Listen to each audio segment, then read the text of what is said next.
WhatsApp matrimony గ్రూపులో తనను తాను పాకిస్తానీ నటిగా పరిచయం చేసుకుంది ఓ యువతి.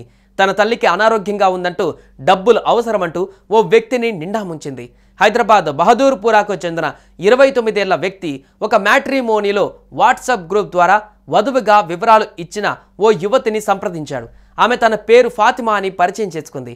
ఫేక్ ఐడీలను చూపించి తనను తాను ప్రసిద్ధ పాకిస్తానీ నటిగా నమ్మించింది. 2 ఏళ్ల క్రితం ప్రారంభమైన ఈ పరిచయంలో ఇటీవల తన తల్లి అనారోగ్యం పేరుతో వ్యక్తి నుంచి కొంత డబ్బు ట్రాన్స్ఫర్ చేయించుకుంది యువతి. కొద్ది రోజులుగా తిరిగిచ్చేసింది. మరోసారి తన తల్లికి అనారోగ్యంగా ఉందంటూ డబ్బులు అడిగింది. అయితే ఇప్పటికే ఇచ్చిన డబ్బులు తిరిగి ఇవ్వడంతో ఆ అమ్మాయి పైన నమ్మకంతో పలు దఫాలుగా 21,73,912 రూపాయలను ట్రాన్స్ఫర్ చేయించుకుంది. డబ్బులు ట్రాన్స్ఫర్ చేయించుకున్న తర్వాత అతడి నెంబర్ను బ్లాక్ చేసింది. మోసపోయానని గ్రహించిన బాధితుడు హైదరాబాద్ సైబర్ క్రైమ్ పోలీస్ స్టేషన్లో ఫిర్యాదు చేశాడు. తన తల్లి అనారోగ్యంతో ఉందని, వైద్య ఖర్చులకు డబ్బు కావాలని కోరడంతో కొంత పంపించారని బాధితులు తెలిపారు.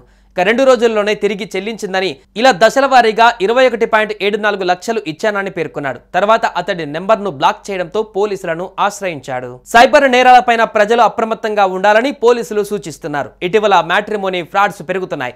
బాధితులంతా విద్యావంతులు, ఉద్యోగాలలో ఉన్నవారే ఎక్కువ.